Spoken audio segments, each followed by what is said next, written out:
On envoie le courant. Vaishlach. Paracha de la semaine, Paracha de Vaishlach, messieurs. On va essayer de voir comme toutes les semaines ensemble. Baruch Hashem, on voit des chidushim extraordinaires. J'espère que tu les ramènes à la table de Shabbat, ce qu'on a fait la semaine dernière. Ils sont magnifiques. Magnifique. C'est magnifique. Alors, Vaishlach, t'es prêt? Le passage commence avec Vaishlach, Yaakov, Malachim. Donc, Yaakov, on connaît l'histoire de la paracha, Baruch Hashem. Yaakov Avinu, après avoir travaillé chez Lavan, va se marier là-bas, Rachel, Léa, Bila, Zilpa, va donner naissance au chiffre Teka, au Shvatim. Il manque Binyamin encore. Et va revenir en Eretz Israël. Et donc, comme il avait fui Eretz Israël parce que Esav voulait le tuer, va Yishlach Yaakov Malachim. Yaakov, il va envoyer des. Alors, Malachim Mamash, il y en a qui c'est des vrais anges, il y en a qui c'est des messagers, des envoyés, pour essayer de voir un petit peu et prendre la température de son frère. Puisqu'il vient, il ne sait pas encore s'il vient, il vient avec des hommes armés, il vient pas avec des hommes armés. Il est tout Benyamin qui n'était pas né encore. Voilà, sur la route de. Là, c'est la paracha. Sur la paracha, il va naître. C'est la paracha. Où il va naître dans le Derech Ephrata. À Bethléem, quoi. En tout cas, c'est donc le Mifgash, la rencontre entre Yaakov et Esav, le combat de Yaakov et Esav qu'on va voir, Bezrat Hashem, le Satan, etc. Entre les maîtres et les shekers, on va essayer de comprendre quelques petites choses extraordinaires. Vaishlach Yaakov Malachim. Il y a un minag Israël Torah. Shemi shebedato l'insa mi beto baota shawa kore motzei Shabbat lifnei nesiato parashat Vaishlach. Minag Israël, c'est une coutume d'Israël. Si quelqu'un il doit voyager, motzei Shabbat, il prend l'avion, il part, il va faire son business. Minag de motzei Shabbat, de lire la parashat Vaishlach. Avant de voyager. Ouais. Ve'u minag atik yomin, avant de voyager. Tout avant ça. Oui, mais quand? Avant de voyager ou au Motzei Shabbat? J'ai pas compris en fait. Si la personne elle sait que la semaine elle va voyager, elle va devoir voyager, Motzei Shabbat, il lit Parashat Vaishlach. Veu, non. Veu minag atik yomin. C'est un minag très ancien, on va voir. Alors, Mekor minag ze, novea mi Rabbeinu HaKadosh. Depuis quand il existe cette coutume en Israël? Depuis Rabbi Yehuda Hanassi. Donc l'époque des Tanaïm. Depuis l'époque des Tanaïm, ils avaient un mina comme ça. Quand la semaine c'est que tu vas voyager quelque part, Motzei Shabbat, de lire la parashat Vaishlach. Alors d'où on voit ça? Dans le Midrash Bereshit Rabbah. Sheken Naag Rabbeinu HaKadosh, Likrot parashat Vaishlach Kodem Shalach El HaKesach.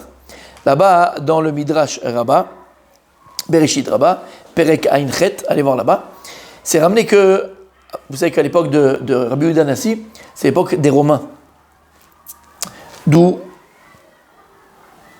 la prise de décision qui était vraiment importante de Rabbi Yehuda Hanassi, de compiler et d'écrire les Mishnayot, parce que tout ça c'est la Torah orale, il était interdit d'écrire la Torah orale, et il a trouvé un smach, il a trouvé un pasouk sur lequel se reposer pour pouvoir se permettre d'écrire la Torah orale, parce que ça a mis la Torah d'écrire la Torah orale, puisqu'elle est orale. Il a trouvé un pasouk, un verset. Qu'est-ce qu'il a écrit? On l'avait dit 1000 fois. Tu ne te rappelles pas dans Teilim? Il dit David Amelech, et la sot, arrête avec Aïn, arrête la sot l'Hashem, et feru Toratecha. C'est le moment de faire pour Akadosh Baruch Hu inverser la Torah. Et donc, c'est-à-dire que là, il a appris qu'il y aura des moments dans l'époque, dans l'histoire, pour Akadosh Baruch Hu, il dit, et feru Toratecha, même quelque chose qui est interdit de la Torah, quelque chose que la Torah, je t'ai dit maintenant que non, d'accord? Même ça, il y aura un moment où tu vas devoir aller contre ça. Et Rabbi Yehuda Hanassi, c'est ce qu'il a vu, et donc il s'est permis d'écrire la Torah écrite. Et pourquoi il a écrit la Torah orale, la Mishnah?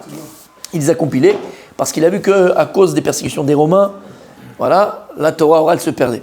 Et donc, Rabbi Yehuda Hanassi, qui était le Nassi d'Israël, le prince d'Israël, il était des fois convoqué chez le César, ou il devait y aller chez le César pour plaider la cause d'Israël Israël.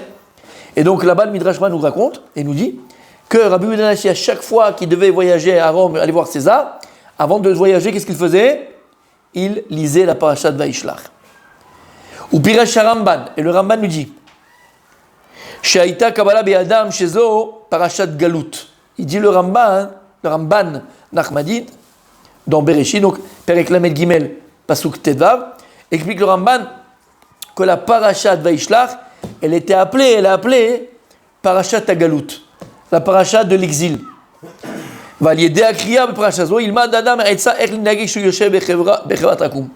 Et en fait, en lisant la paracha de Vaishlach, tu vas apprendre, et on va apprendre, et tu vas apprendre à comment te comporter lorsque tu es amené à côtoyer des non-juifs. Velirot anagat Yaakov im Esav, et d'apprendre de la conduite qu'a eu Yaakov avec son frère Esav. Esav, c'est l'Occident, donc c'est les non-juifs. Donc, dit le Ramban, elle est appelée Parashat Tagalut. Et donc, certains veulent expliquer qu'en fait, comment tu peux comprendre? On dit que Rabbi Yehuda a l'habitude de faire Parashat Vaishlach avant de lire Parashat Vaishlach avant de partir chez le César. Alors, tu aurais pu dire quoi, Rabbi David? C'est une ségoula. Il y a plusieurs ségoulas. Tu dis ça, alors ça. Non, selon le Ramban en tout cas, c'est pas une ségoula. En fait, Rabbi Yehuda Nassi, il prenait le temps de revenir sur ce passage extraordinaire de la Torah, Parashat Vaishlach, où Yaakov, dans la confrontation avec son frère Esav, la Pgisha et la rencontre, parce que Yaakov Avinu, dans sa hanaga et dans sa conduite, à ce moment-là, nous apprend comment un juif doit se comporter dans la galoute, dans l'exil. Mais la reine, Gam Shechazar Rabbeinu Akadosh Lebeto, Sirev Lidlavo Bzerech im Avadav, Aromaim Shel Akezar. C'est vrai que Midrash nous dit que lorsqu'il avait fini de discuter avec César, d'accord, des problèmes dans lesquels il devait discuter, César, par respect pour le prince d'Israël malgré tout, il lui proposait que quelques légionnaires, quelques soldats le raccompagnent et l'escortent jusqu'à Eretz Israël. Et Rabbi Yehuda Nassi refusait tout le temps. Lama, chez Kem Nesum Be'Yaakov Avinu, chez Cyril Litlavot Imesav. On va dans la paracha, que lorsqu'après, c'est être machin, ils se sont vus, il a embrassé son frère et tout. À la fin, il dit, bon, tu sais quoi, je vais t'accompagner. Je dis, non, c'est bon. Vas-y, je te rejoins à Soukot. Parce que c'est la Géoula à Soukot. En fait, c'est ça qu'il parlait. Oh là là, c'est quoi cette mouche? Mais elle tire les mouches, ça fait peur. Mais Rav, oui. Là, dans la paracha Vaishlach, Yaakov, il repart en Eretz Israël. Il revient en Eretz Israël. Il revient. C'est-à-dire qu'il ne va pas en exil, il revient justement, au contraire. Oui, mais non, mais là, c'est pas par rapport à qui revient en Eretz Israël. C'est par rapport à comment se comporter avec Esav. Puisque là, on était chez nous, mais on était en galoute. Puisque Beth Amikdash a été. C'est quoi la galoute? La galoute, c'est galoute Shechina. Galoute, c'est que Kadosh Baruch Hu, il est pas. Le nom de Dieu n'est pas dévoilé. Ça, la galoute. C'est pas autre chose. On peut être en Eretz Israël, on est encore en galoute. Et là, on est encore en galoute. Avec tout le respect que je te dois, que je me dois, on est encore en galoute. Alors, on appelle ça Trilata de Géoula, Gveta de Meshicha, appelle comme tu veux. Début de la Géoula, le talon du Mashiach, tout ce que tu veux. Alors, on est en galoute. Tant que le Beth Amikdash n'est pas construit, Mashiach n'est pas arrivé, on est toujours en galoute. Et donc, on doit apprendre à se comporter avec les Goïm, malgré tout. Et surtout à son époque, où malheureusement l'armée israélienne a perdu le pouvoir en Eretz Israël, puisque le Beth Amikdash a été détruit. Et les Romains ont pris comme province la Judée. C'était devenu une province romaine. Et donc, c'est très intéressant de le voir, que Mehmet, et après, ça s'est gardé génération en génération, et chaque personne qui doit voyager, et après qui va être donc amené à discuter, à parler avec des non-juifs, parce qu'il va en voyage, donc l'habitude de lire Parashat Vaishlach. Continue dans ça. Référence uniquement à la rencontre avec Esav ou aussi le combat avec Gant? Tout, exactement. Mais plus particulièrement, la rencontre avec Esav lui-même. On apprend les cadeaux, le shochad, le machin, le truc, le tfila, ok. Il continue, il dit comme ça. Le Midrash continue, il dit, une fois, par inadvertance, d'accord, il devait partir très très vite, et Rabbeinu Akadosh, il n'a pas eu le temps de lire, Motzei Shabbat, la parashat Vaishlach. Et quand il est revenu, quand il lui a dit, je te donne des soldats pour t'escorter, ben, il a accepté, parce qu'il n'avait plus dans la tête cette histoire-là.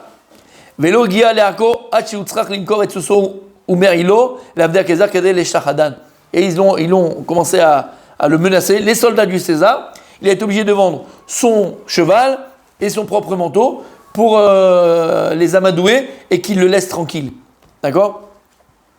Bechenita bemidrash lekartav amar Rabbi Yonatan kol mi shirotze lirtzot melech o shilton ve'eno yodea darkam ve'tarsisehem yaniach parashat zo lefanav ve'ilmod emeno tarsis piyusam ve'ritzuyim. Et il dit le midrash lekartav, il disait amar Rabbi Yonatan, il disait, si quelqu'un il ne sait pas comment se comporter devant un roi, donc un président même non juif, d'accord, ou devant un gouverneur, ou d'accord, quelqu'un qui a le pouvoir, un non juif qui a le pouvoir, et tu ne sais pas comment te comporter, ouvre la parashat Vaishlach, Tilma Cham, apprends avec les Mefarshim, regarde comment Yaakov il s'est comporté, et tu comprendras comment il faut se comporter avec eux. C'est hyper intéressant. Ok. Il ramène ici le Be'er Etev, nom du Arizal, parce qu'il y en a qui ont l'habitude, donc il dit, il y en a qui ont l'habitude, malgré tout, même si il ne part pas en voyage, que tous les Motzei Shabbat, de lire Parashat Vaishlach. D'accord? Alors, on n'a pas le droit de lire le Torah Birtav le soir. On n'a pas le droit de faire le Torah Birtav le soir. Alors, il dit le Harizal, uniquement si tu pars en voyage, tu as le droit de le faire. Si tu sais que tu vas partir en voyage la semaine, tu peux. Bon, ok. En tout cas, c'est hyper intéressant de voir. Alors, en fait, on apprend quelque chose de très vrai, parce qu'à Parashat Vaishlach, elle est appelée, comme on a dit, la Parashat de la Galoute. Et ça nous apprend comment se comporter et combien d'enseignements on apprend du comportement et de ce qu'a fait Yaakov Avinu dans cette Gisha avec Esav pour savoir se comporter Bémet avec les non-juifs. Ok. On continue. Ensuite, il y a écrit Vaetzav otam lemor. Il va leur ordonner, il va leur dire Ko tomerun le Esav, ko amar avdecha Yaakov. Im lavan garti vaechar ad ata. Donc il va dire, comme ça vous ordonnerez, il leur a ordonné de dire, comme ça vous direz à l'Adoni, à mon maître Esav, ok? Comme ça il dit ton serviteur Yaakov, Im Lavan Garti, j'ai habité avec Lavan, Va'echar ad ata, et j'ai tardé jusqu'à maintenant. On connaît tous Rashi, ok, si Rashi, Im Lavan Garti, Garti, Gematria Tariag. Tariag 613, Klomar, Im Lavan Aracha Garti, malgré que j'ai habité avec un Racha Merusha, avec un impie, Tariag Mitzvot Shamarti. J'ai gardé les 613 Mitzvot, Velo Lamadeti Mima'asta Varaim. Et j'ai pas appris de son mauvais comportement. Parce que ça vient aussi de Garti, ça vient aussi de guerre. Il a fait. Et alors? Il était étranger aussi à la base.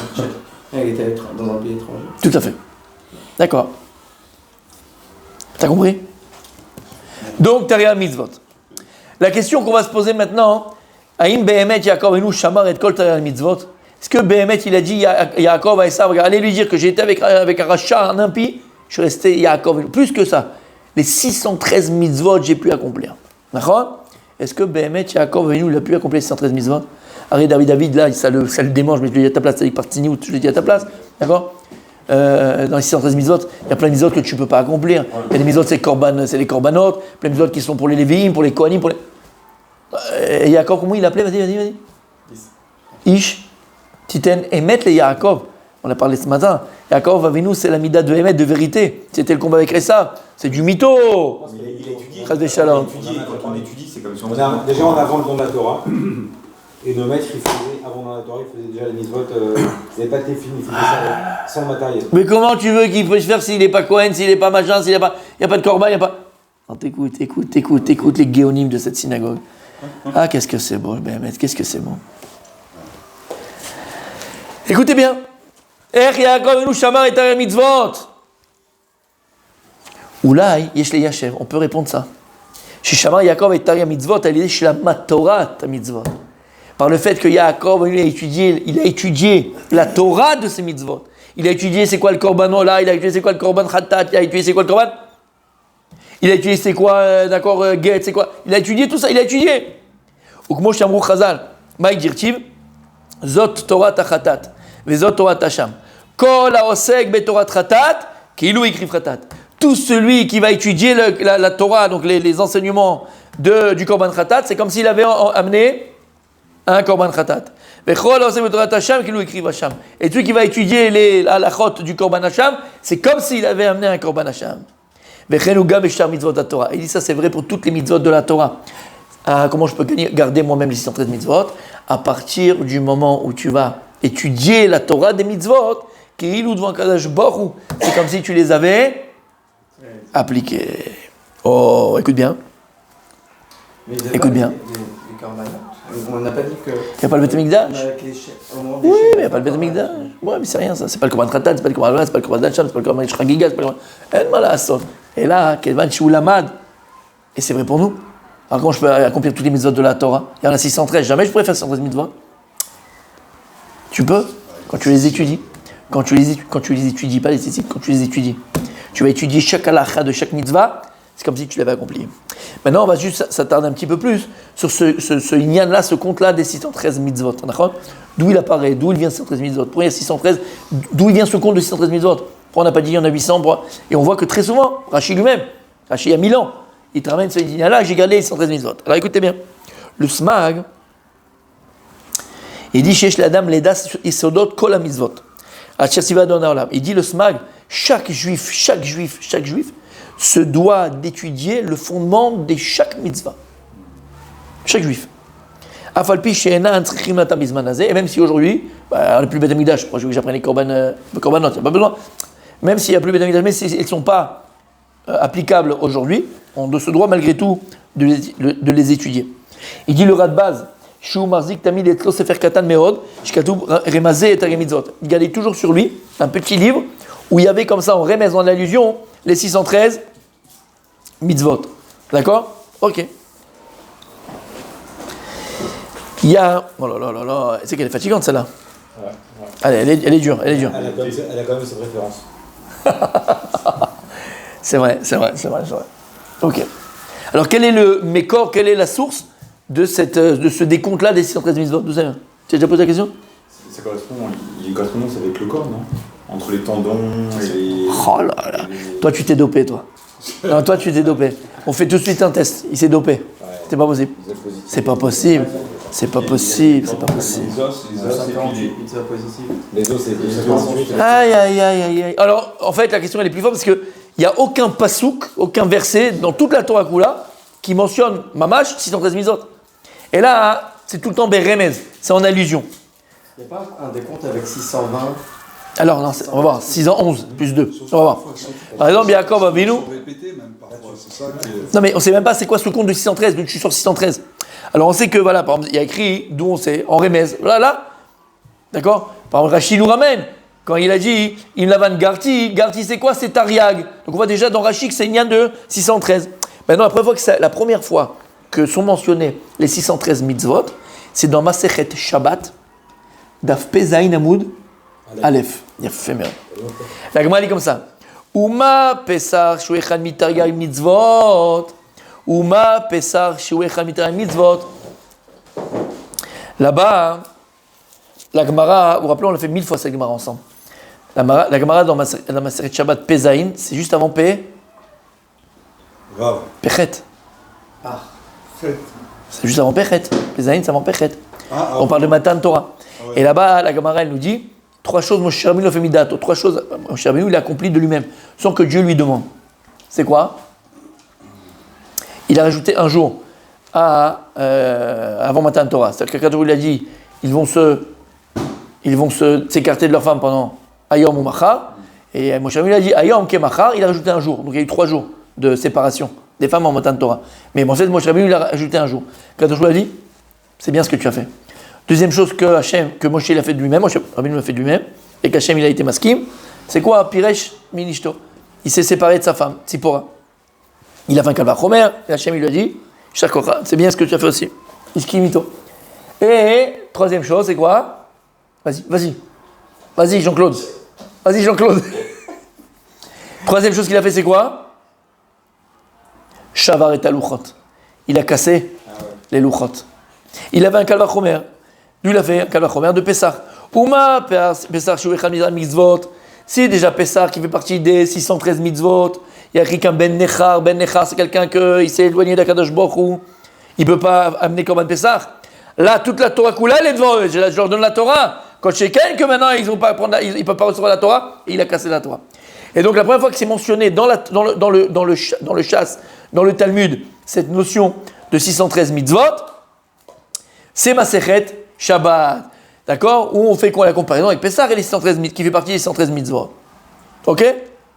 Et après, il y a quelques endroits encore dans le chasse où est mentionné le minyan de 613 mitzvot. Et en fait, ce minyan de 613 mitzvot, d'où il vient?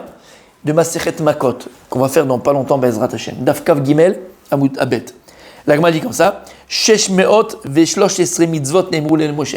Elle dit la Gemara, 613 mitzvot ont été dit à Moshe Rabbeinu. Shlosh meot veshishim vechamesh lavin keminyanimot achama. Il y en a 300. C'est insupportable. Ah ouais, il y en a 25.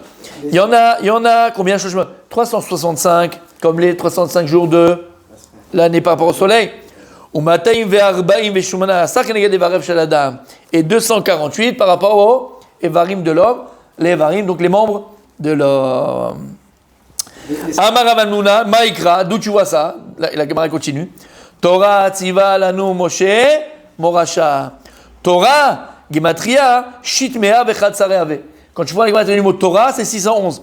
Anochi velohi elecha mipi agvura shemanum.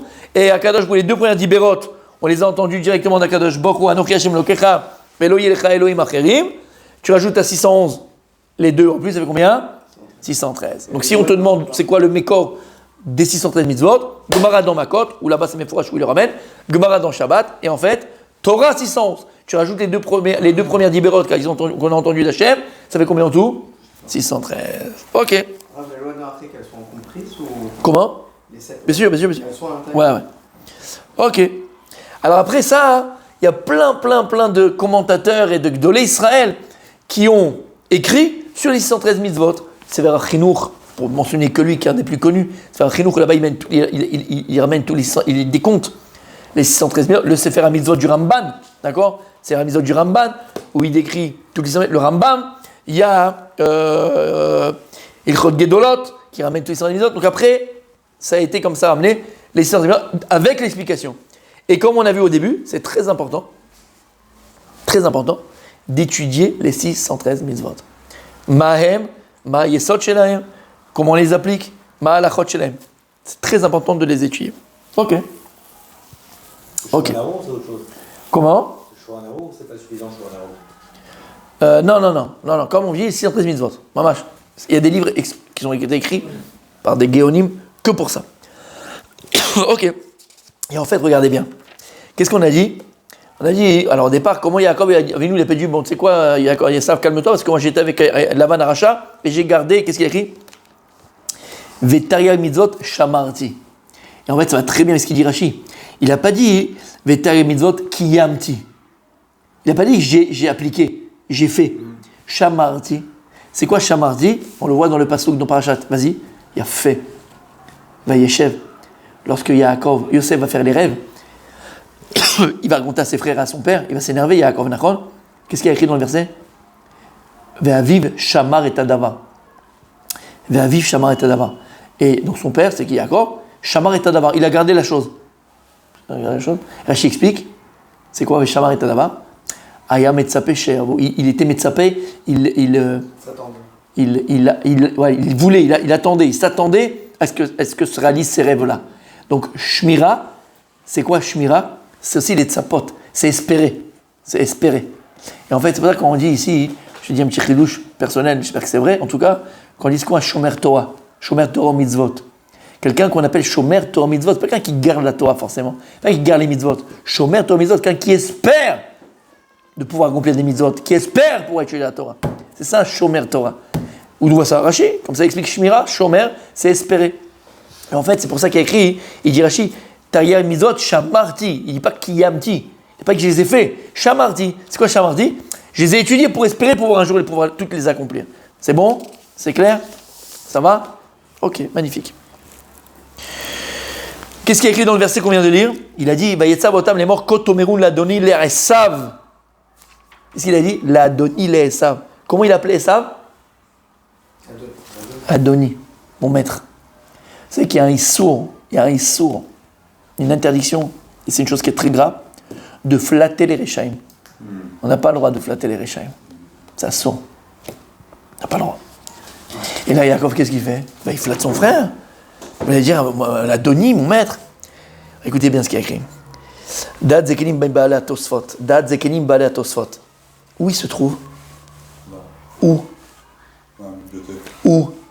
Au milieu. Où? Alors on a les Mikrot Gedolot. Vous voyez les Mikrot Gedolot, les Chumashim, avec tous les commentateurs. À la fin, tu as Pirouche Arosh et tu as le Pirouche des Baalei Tosfot. Dad zekenim. C'est Matok Midvash. Alors regardez ce qu'ils disent là-bas sur ce pasouk. Ulfi Shekarao Adon, parce qu'il a appelé son frère Racha, il l'a flatté. Adon, maître, Ne'enash. Il a été puni, Yaakov Avinu. Amar lo Akadosh Baruch Hu, Akadosh Baruch Hu, il a dit à Yaakov Avinu, Ani amarti verav yavot tsaïr. Et moi j'ai dit que le grand, il va être rêvé du tsaïr. Donc t'es Adon shelo. Ata Adon shelo. Toi t'es son maître, c'est pas lui ton maître. Vata kerato Adon. Shmona Pe'amim, dans le verset, il a appelé 8 fois dans la paracha. 8 fois, il a appelé son frère Adoni. Chayecha, il a dit à Kadosh Baruch, Chayecha, de ton vivant. Pas de vivant. Chayecha, c'est comme s'il jurait Hachem. Shimlechu Shmona Melachim Esav Kodem Shimloch Melech al Israël. Il y aura d'abord 8 rois de Esav avant qu'il y ait un roi sur Israël. Deinuti Besav Paracha, comme il a écrit à la fin de la paracha. Vela Melachim, Asher Malchou. Beretz Edom, Livne Meloch Melech Livne Israël. Il y a écrit à la fin de la paracha, voici les noms des 8 rois, des rois qui vont régner avant qu'il y ait un roi sur Israël. René Nashmuzé, parce qu'il a appelé 8 fois son frère Adoni. C'est pour protéger sa vie qu'il a fait ça. Il a voulu protéger sa vie quelque part. Non? Et il se prosterne aussi, non? Réponse. Alors ça on avait dit pourquoi. Mais il se prosterne pas pour lui dire Adon, il se prosterne pour autre chose, on avait vu. Mais juste un. Réponse. Omer Balatourim. Il rajoute une couche. Bijouil chez Yaakov Ayaré Esav Kolkach. Il avait tellement peur. C'est d'une peur, pas d'un respect.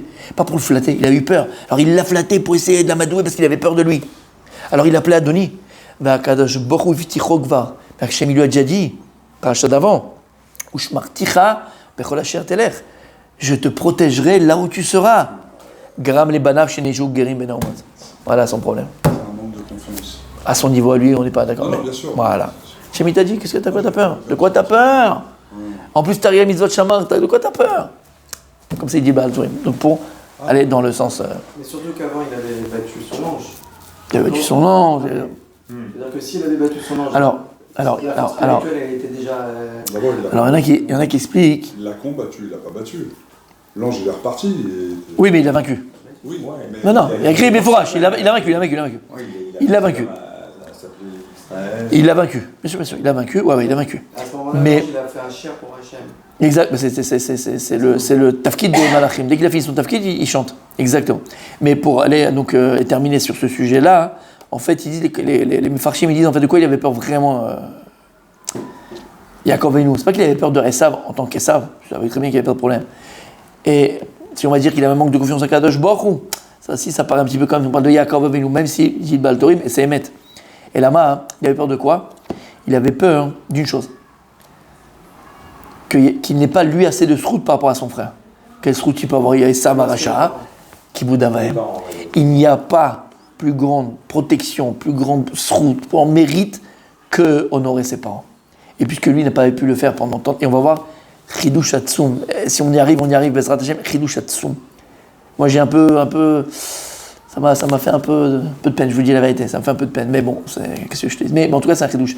D'accord? Donc comme il n'avait pas le mérite, lui, d'honorer ses parents, il avait peur que le srout de l'honneur des parents alors, soit plus grand et qu'il ne réussisse pas avant avec son frère. Quoi. Ok, c'est bon? Ok. Et pourquoi il s'était prosterné sur c'était différent? Alors on avait dit le matin, vous vous rappelez? Cette semaine d'ailleurs, la semaine dernière on en a parlé. Non? Je le dis pas? On l'a dit 1000 fois? Je le redis quand même? Allez, je le dis quand même. En fait, pourquoi est-ce qu'il a...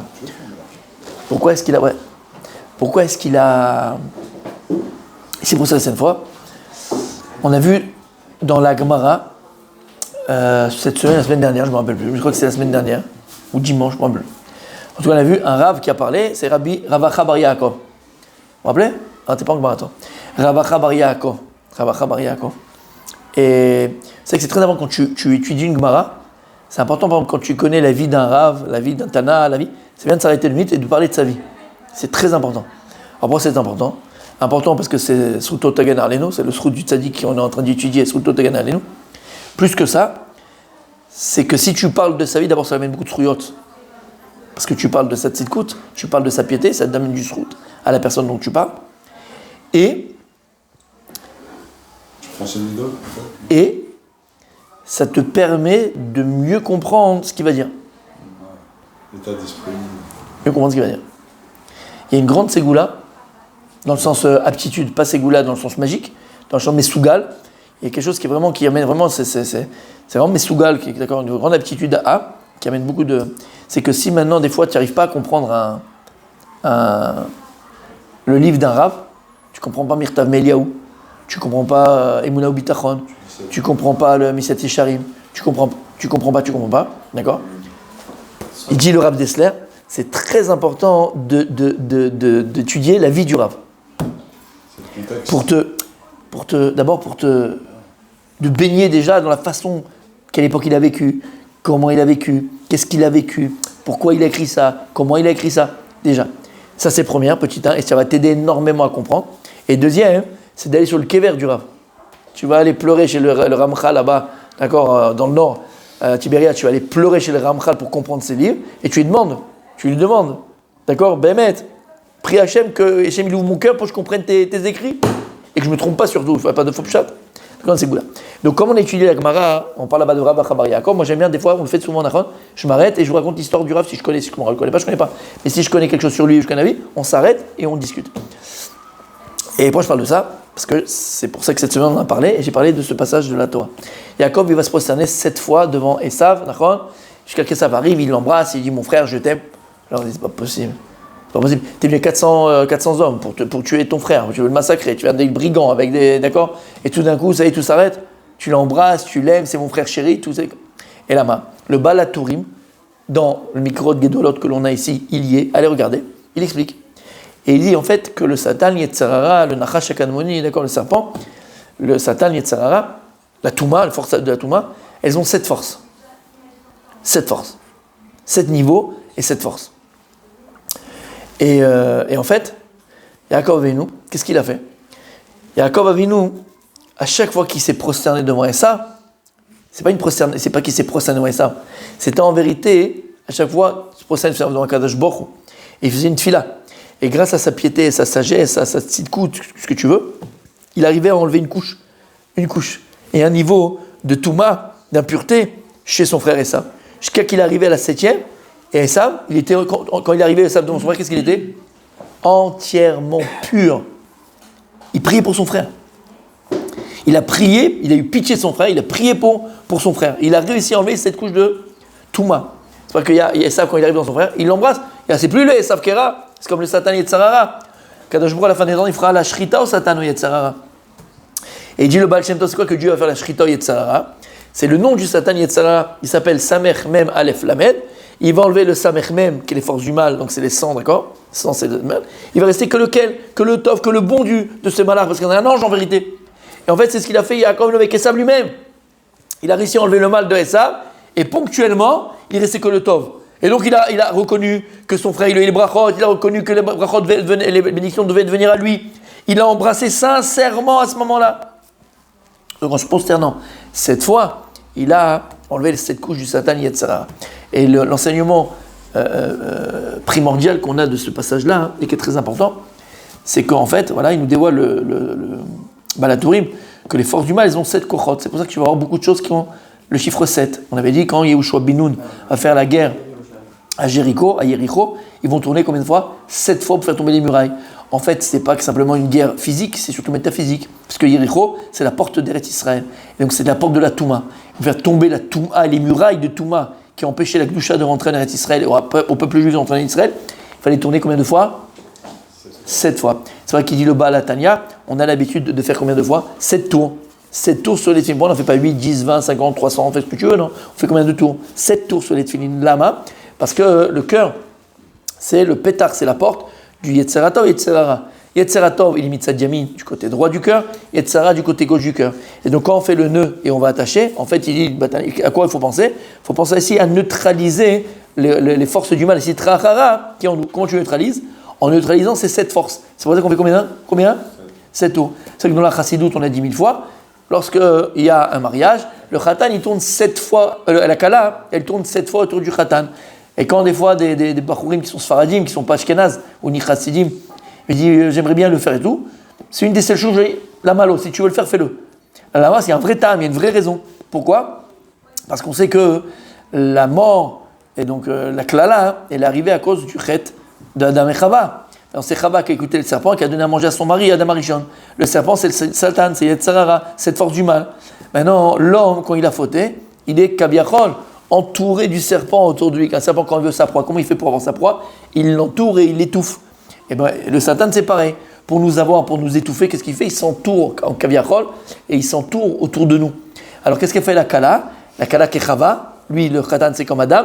elle va tourner 7 fois pour, entre guillemets, dérouler ces 7 forces du Satan, Yetzara, du serpent qui est autour du Khatan. Ou maintenant c'est sous la Choupa, Bekdusha Betahara. Et Bekdusha Betahara, on va construire une nouvelle maison, Bekdusha Betahara, sans les 7 forces du Satan. Donc pour enlever les forces du Satan qui a été mis à l'homme à cause de Chava elle-même.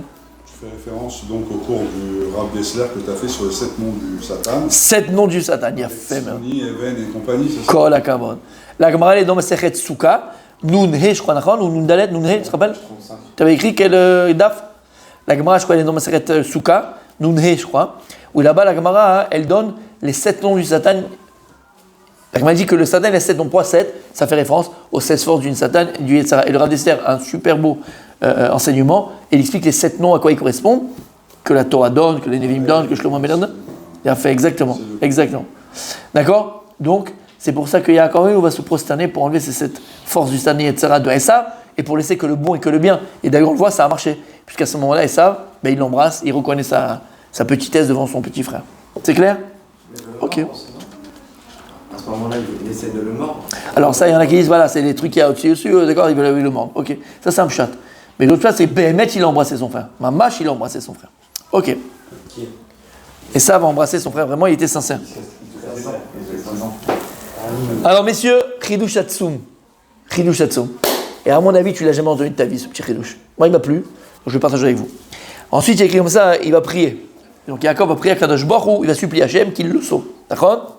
Il va dire Atzilenina miyad achim miyad Esav ki yare anochi oto pen yavo veikani em albanim. Il dit Atzilenina, on a fait une chanson. Sauve-moi s'il te plaît Hachem miyad achi, pshat miyad achi, des mains de mon frère, miyad Esav, des mains de Esav, qui yare anochi, parce que j'ai peur, puis il va venir taper les femmes et les enfants. Ok? Alors d'ailleurs tout le monde pose la question pour écrire miyad achi miyad Esav, de mon frère et de Esav. Tout le monde sait que Esav c'est ton frère, et ton frère c'est Esav.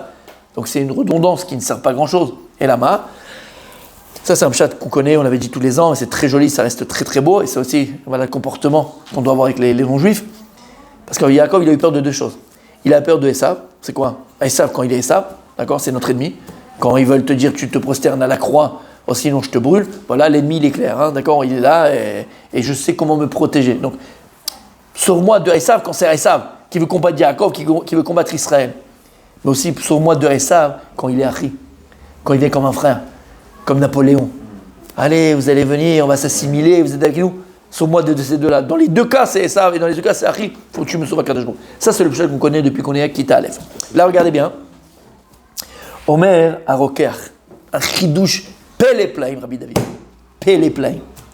Il dit comme ça, hein, Beshem Midrash Agada. Kshebarach Yaakov le Haran, Mipnei Esav. Lorsqu'Yaakov il s'est sauvé à Haran, parce que ça voulait le tuer, d'accord? Il va chez Laban. Noladlo le Esav ben.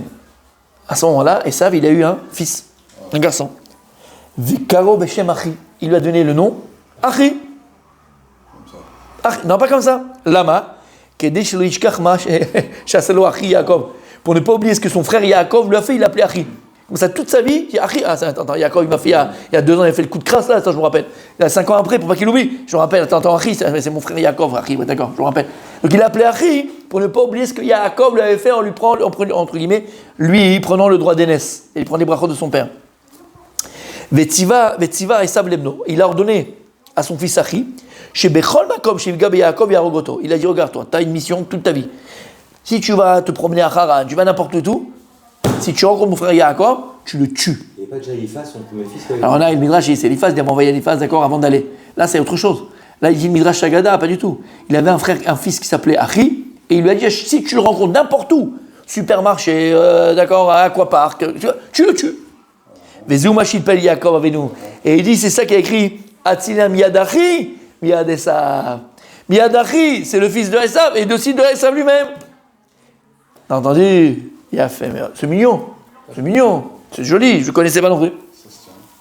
Alors ici, juste très rapidement, il y a une question qui se pose, il pose la question ici, Laura, il dit, on voit dans le chasse qu'il y a beaucoup de Tanaïm qui ont été appelés Achi. Par exemple, Rabbi Achi Bar Hanina, Rabbi Achi Bar Yeshaya, d'accord, et d'autres, ok, Masret Yoma, Masret Shabbat. Et la Gemara dans Yoma, elle dit, Baï Veshem Reshaim Mirkav, Amar Rebbe Elazar, Rekivavu Ta'ale Beshmontan. Delo Maskina Mishmayu. Il y a écrit là-bas, la Gemara dit qu'on n'a pas le droit d'appeler nos enfants de nom de Rechaim. Alors il pose la question, il dit comment alors dans la Gemara on l'a appelé Achi? Si tu me dis que Achi c'était le fils d'Esav, c'était un rachat parce qu'il voulait tuer Yaakov, comment dans la Gemara les Tanaïm on les a appelés, ils les ont appelés Achi, Achi Ben, d'accord? Alors il dit comme ça, le Chida, il dit quelque chose de magnifique. Il dit le Chida, non, tout ce qu'elle dit la Gemara dans Yoma, d'accord? D'Aflametret, Amoudbet, qu'on n'a pas le droit d'appeler ses enfants avec le nom des Rechaim. Il dit, quand le nom lui-même, il a une connotation rachat. Par exemple, Nimrod. C'est quoi Nimrod? C'est Nimrod Bachem. C'est se rebeller contre Dieu. Nimrod, c'est se rebeller contre Dieu. Donc le mot lui-même, le nom lui-même, c'est un nom rachat. C'est un nom impie. C'est un nom qui se rebelle contre Hachem. Mais il dit ici, Achi, c'est pas un nom qui a une connotation mauvaise. D'accord? C'est pas une connotation mauvaise. Donc il n'y a pas de problème d'appeler son enfant Achi. Lui, maintenant, celui-là qui s'appelait Achi, il a été mauvais. C'est son problème à lui. Tout ce que la Gemara nous dit qu'on n'a pas le droit d'appeler un enfant avec un nom de rachat, c'est quand le nom lui-même, il vient mentionner quelque chose qui est contre Dieu. Tu sais, le type, il a ses pommes de terre, et puis il a fait des bêtises, c'est pas pour ça qu'il a des pommes de terre que maintenant je peux dire pommes de terre. Non, c'est pas pommes de terre, il fait des bêtises. D'accord? Et il dit plus que ça. Il dit en fait, dans la Gemara, il ne faut pas lire Rabbi Achi Bachanina, c'est Rabbi Achai. Achai. Alors, c'est Achai, c'est aussi mes frères, mon frère, mais c'est pas Achi Mamash. Donc en plus, ils ont changé le mot, pas Achi en Achai, et donc c'est pas la même chose. C'est clair? J'ai trouvé ça très mignon. Ok. Alors, on continue. Ah oui, bon, alors ça, il fallait le faire, ça, c'est obligé, mon syndicat, c'est magnifique, faut le dire. Mais vous le connaissez déjà, mais tous les ans, il faut le dire, c'est pas grave, on est à Hanouka. Il y a écrit, Vaïvater Yaakov Levado, Vaïavek Ishimo, Alot Hashachar. Nachon par Shemen. Ok? Il y a écrit que Yaakov, Vaïvater Yaakov Levado, il va rester tout seul. Vaïavek Ishimo, Ishimo c'est un sumo, Ishimo on l'appelait. Donc il s'est combattu contre Ish-Imo. Non, c'est un jeu, d'accord? Ish-Imo. Un homme avec lui, c'était l'ange. Alot Hashachar jusqu'au lever du jour. Ok. Rachid nous dit, c'est quoi, hein, pourquoi est-ce qu'il est revenu Yaakov Avinu? Il avait oublié Pachim Tanim. D'accord? Pachim Tanim. Alors il y a Machlouket, savoir c'est quoi ces Pachim Tanim? Les dates Zekinim Balei Atosot, qui est dans Balei Atosot. Date Zekinim Balei Atosot, il est où? Mikrot Gedolot, d'accord, à la fin du Mikrot Gedolot. Là-bas, il ramène, c'est quoi les Pachim Tanim? Lui il dit, c'était le Shemen HaMishra. Il avait déjà préparé Yaakov le Shemen Mishra, l'huile d'onction, avec elle on allait oindre tous les kelim dans le Mishkan, dans le désert. Ça c'est la musique. Et il y en a qui disent quoi par Imtanim, comme on avait dit, c'est le Shemen qui est utilisé par les Chashmonaïm pour allumer la Chanoukia. J'avais entendu que en fait, il avait reçu au moment du rêve avec. Exactement.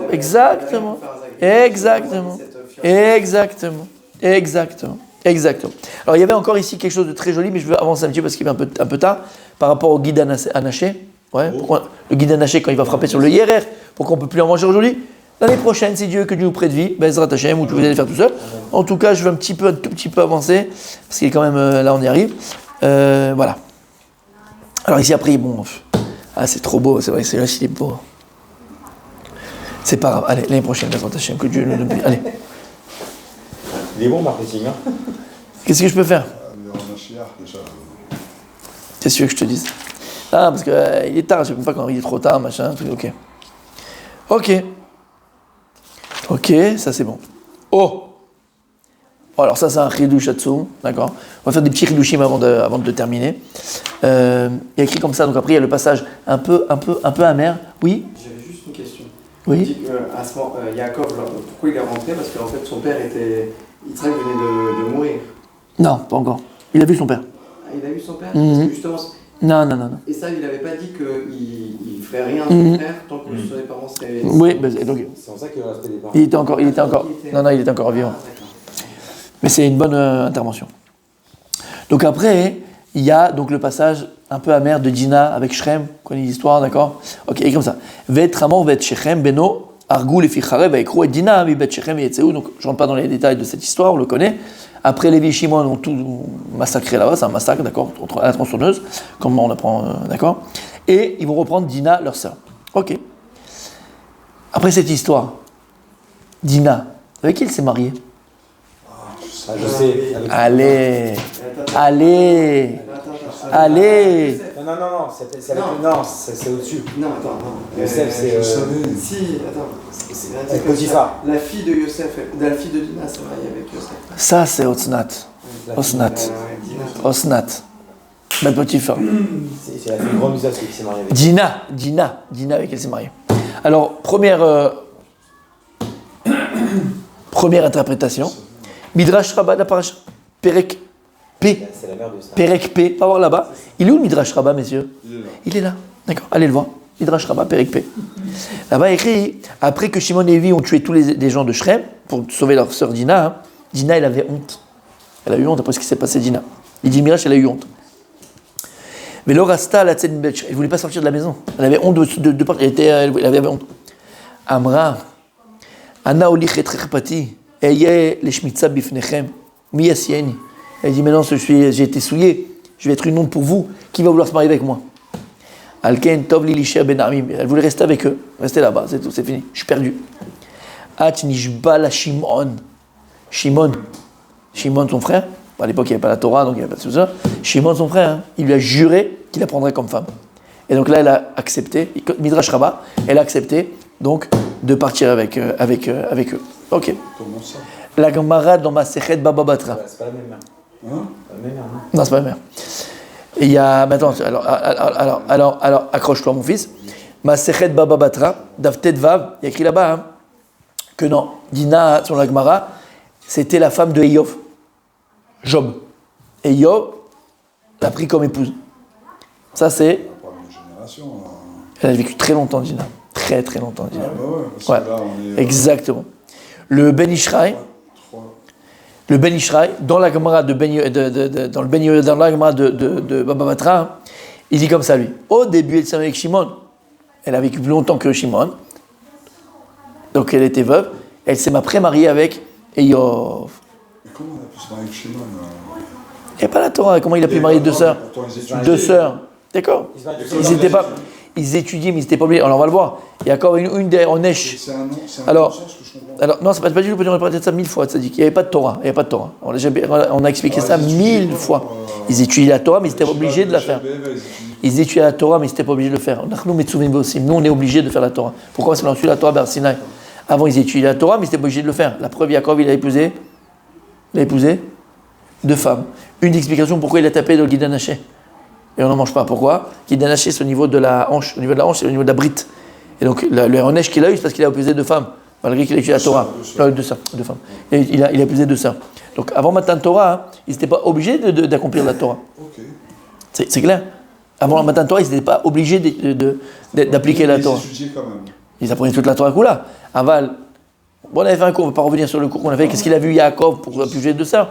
Aval, Befen Tlali, d'accord? Il y a deux époques. Il y a avant Matan Torah et après Matan Torah. Après Matan Torah, tu veux que ça te plaît, ça ne te plaît pas, tu veux pas, tu es obligé de faire la Torah. Avant Matan Torah, c'était pas Metzego, ils l'ont appris. Alors, il y a un Rav d'Esther, on avait fait dessus comment ils sont arrivés à la Torah, si elle n'était pas là. Et la main, c'est quoi la Torah? On dit Kuchavechuboraita Chadou. La Torah et Dieu, c'est un, d'accord? Dieu et la Torah, c'est un. Ok. Donc le moyen de connaître Dieu, c'est par rapport à la Torah. Maintenant, nous, qu'est-ce qu'on est? On est une Neshama. Et c'est quoi la Neshama? Chelek Elokim. C'est une parcelle de Dieu. Si tu me dis que la Torah et Dieu, c'est la même chose, et puis que la Neshama, c'est une partie de Dieu, c'est-à-dire que la Neshama, c'est aussi la Torah. Si A égale B et C égale A, donc B égale C. C'est bon? Ok. Alors si tu comprends ça, hein, en fait, dit Rav Dessler, hein, les Avot, ils arrivaient à la Torah, hein, et c'était ça leur grandeur, à travers leur Neshama. Ils arrivaient à une introspection tellement puissante, grande d'eux-mêmes, qu'à travers leur Neshama, ils arrivaient à s'attacher à la Torah. Mais ce n'est pas la Torah comme, telle qu'on l'a, avec les tinim, comme nous on doit les appliquer. Voilà. Bon, les Gadol. Caïn et Abel, c'est la même chose. Bien sûr. Exactement. Ok. Et alors, il y en a qui disent dans Seder à droite, il dit que c'est Zevouloun. Et en fait, Dina, c'était la Théoma, c'était la, comment on dit Théoma? La jumelle, la sœur jumelle de Zevouloun, tu parles de ça. Et donc, c'est Zevouloun qui a, c'est une troisième avis, d'accord? Ok. Et le père du Chida, Rabbi Abraham Azoulay, lui, il dit comme ça. D'abord, donc, il y a eu Shrem Ben Hamor qui l'a souillé. Ensuite, elle s'est mariée avec Shimon. Ensuite, avec Eyob. Ensuite, avec Naval, avec Abigail. David Amelech, parce qu'elle a vécu très très très longtemps. Tronus Pognos et Rabbi Akiva. Afilou Rabbi Akiva. Bon, D'accord? Ça, c'est selon le Seder Adorot. En tout cas, pour savoir que Dina, selon certaines opinions, elle a eu... Allez, on termine pour aujourd'hui, messieurs. On termine. Et je lui dis, là, j'ai eu un petit peu... ça, voilà, ça m'a fait un peu de peine. Mais qu'est-ce que tu veux, c'est la vie. Il écrit, Shema, Vaikra Shemo, Alon Bachut. Il l'a appelé l'endroit Alon Bachut des pleurs. Alon des pleurs. Ok. Et on parle de quoi? La mort de Rivka. Rivka, elle est nifteret. Ok. Il dit le Ramban sur la paracha, quelque chose qui fait un peu de peine, mon sadique. Il dit comme ça. Omer Ramban. Shelo nit kavda Rivka, imenu bemota karaouila. La seule des imaot qui n'a pas eu mamash à sa mort, un honneur qui lui a été fait, c'est Rivka imenu. Velo haya mi mibni mishparta shel lekovra. Personne de la famille n'est parti pour l'enterrer. Personne. Abraham Avinu, il était déjà niftar, il était plus là. Yitzhak Baala Yashav Beto Velo haya yotze kikawenav. Il était déjà aveugle, il ne voyait plus rien, il ne pouvait pas sortir, il était bloqué à la maison. Il ne pouvait pas sortir. Donc il n'a pas été pour enterrer sa femme. Mais il n'est pas mort avant, Yitzhak? Non, c'est ça que je te dis. Yaakov Bena Alach le Padanara Velo Ishtata Begurata. Yaakov, il n'était pas là quand elle est morte sa mère, donc il n'a pas pu venir. Et Esav Beno Aracha, il a sonné Rivka, il haïssait sa mère. Ah ouais, parce que aussi. Voilà, parce qu'il préférait, parce qu'à cause d'elle, il a fait la Bechora, les machins. Et donc il n'a pas venu à l'enterrement de sa mère. Alors qui c'est qui l'a enterré? Qui c'est qui l'a enterré? Personne. Qui c'est qui l'a enterré? Personne de sa famille. Verak Benechet Miaru Vetsu Mitata Beishun Laila. C'est les Benechet qui sont venus et pendant la nuit, ils ont sorti la Mita, d'accord? Les Benechet, avec Ephron, quand Abraham il a acheté la Hermata Marpella, les Benechet. Et c'est eux qui l'ont enterré à Marpella la nuit, en cachette. Comme c'est amené dans le Midrash Tanchuma. Et il dit là-bas, le Midrash, pourquoi est-ce qu'ils se sont pressés de vite la nuit comme ça, de l'enterrer en cachette, entre guillemets? Parce qu'ils ont eu peur que si Esav il arrivait maintenant, alors tous les gens qui étaient là-bas, ils allaient maudire Rivka. Pourquoi? Parce que quand on voit l'enfant, d'accord, ce qu'il est devenu et ce qu'il a fait, ils auraient maudit Rivka d'avoir mis au monde un tel rachat et tout le mal qu'il a fait. Pour pas, comme ils ont eu peur que Esav vienne, alors miarou, vite, ils se sont empressés de enterrer Rivka. Et il dit, c'est pour ça que on appelle ça Alon Bachut. Bachut, c'est du pluriel. Moi, acheté priot. Il y a deux priotes, il y a deux pleurs. Chez Bacha Yaakov el Mitatimo, parce qu'Yaakov il a pleuré sur la mort de sa mère, il n'a pas pu aller. Ou Bacha Od Hashim Nifseda Velo Kniver Keshua. Il avait encore une plus grande peine, c'est que sa mère n'a pas été enterrée comme il faut avec l'honneur qu'elle devait recevoir. Et encore plus de peine, il dit le Ramban, il termine, et il dit en fait, Yaakov Avinu, Itabel al Imo, il a pris le deuil de sa maman, la tzadéket, qu'il aimait, qu'il a aimé, qu'elle l'aimait, et qu'il a envoyé chez Laban. Il n'a pas eu le mérite de revoir sa mère. C'est-à-dire que le moment où elle a envoyé, elle a envoyé Yaakov à Haran pour se marier, Rivka n'a plus le mérite de revoir son fils. Bon, on termine comme ça, je suis désolé, mais en tout cas, voilà, que des bonnes choses, que des bonnes nouvelles, on s'aime, avant, je ne sais pas Bidou mais avant qu'il revienne. Voilà mes amis. Exactement.